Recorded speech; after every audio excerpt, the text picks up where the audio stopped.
Okay, everybody. So, welcome back. This is Ian from Mindful Marketplace. It's the 10th of August, 2022, and I'm experimenting with something a little bit different tonight. I have a series of videos on email marketing for beginners. As some of you know, I've recorded a bunch of sort of tutorials on using Flodesk over the last week and a half or so, and I've got a bunch of questions in our community and also on YouTube where I've posted some of these about just getting started with email marketing, some of the jargon or vernacular that may be confusing that I've used, and some of the more beginner friendly step by step strategies for implementing a relationship marketing, email marketing, or brand building campaign using something like Flodesk as the tool of choice. So, what I'm going to do essentially is take the questions that have come in. I am going to answer them one by one in very short order. So each individual video will be about 2 or 3 minutes, and I'll cover something very, very specific that has been specifically asked in the hopes that it actually answers questions that allow you to succeed. All right, so let's get started. The very first question is the difference between, or what is the difference between email newsletter marketing and email automation marketing. So I'm going to show you very quickly using Flodesk again as our example, although this works and holds true generally for any email marketing tool or software service that you're using. So here is a really quick look at an email outreach campaign. This went out on the 8th of August, a couple of days ago, to 1,659 people. It was an informational email, so there wasn't really much of a click rate. It wasn't designed to get clicks. It was designed to share information. 21% of the folks opened the email, or 349 out of 1,658 people that received it.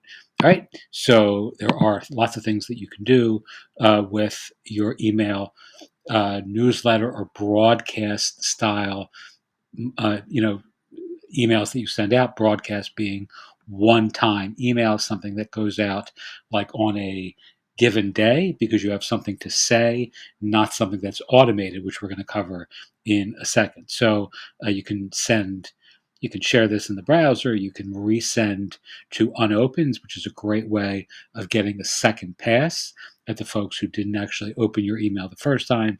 And you can do all sorts of other things with this. You can duplicate it. You can organize this in folders, yada, yada, yada. We don't really care about that right now. But the one thing you do want to do, by the way, is always use the resend to unopens, regardless of the tool, whether it's Flodesk, like I like, or MailChimp, or whatever it is that you're using. It's just a great way of adding another, let's say, rather than 20% or 21% of the folks on this particular list open this, you'll get another 10 or 15% on that second email, and give you a much higher overall open rate altogether. All right, so the next thing we want to look at, this is standalone broadcast or email marketing, newsletter marketing, folks that are getting an individual email on a specific day about a specific piece of news, a specific announcement, or a specific thing that you want to say to your audience. All right, workflows are very, very different, and these are things that are organized around user actions, segments, and triggers. Something like this, for an example, you'll see uh, coughing in the midst of the tail end of a pandemic probably is a very unattractive look, but my voice is tired from recording far too much of this sort of content over the course of the day. Audios and videos like this, etc., etc. So I apologize for the sound of my gravelly voice and my incessant coughing. All right, so let's look at this. This is a workflow. It's very different. It's predicated on triggers and automation. So someone signs up for a list, and then this email workflow begins. In this particular case, there are 260 people who are subscribed to this particular workflow. There are 222 people currently in the workflow, and there are 38 people who have finished the workflow.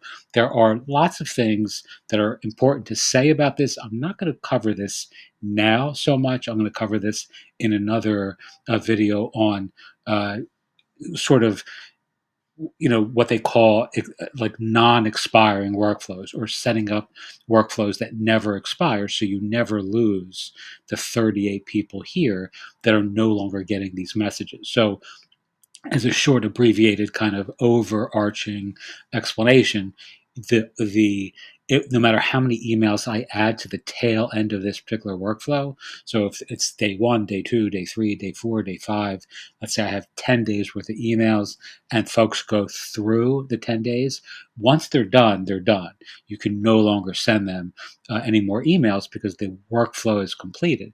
So what I like to do as a simple hack for this is you can add a single email like 2 years down the road at the very end. So the time trigger is set to actually happen way into the future. So folks never kind of get to the end, or at least not for a couple of years. And that gives you plenty of time to keep adding emails to the sequence, so you never have these 38 people that you've kind of lost. Now I can only reach them by dint of sending a one-time broadcast, as we just covered in the other or the beginning of this video.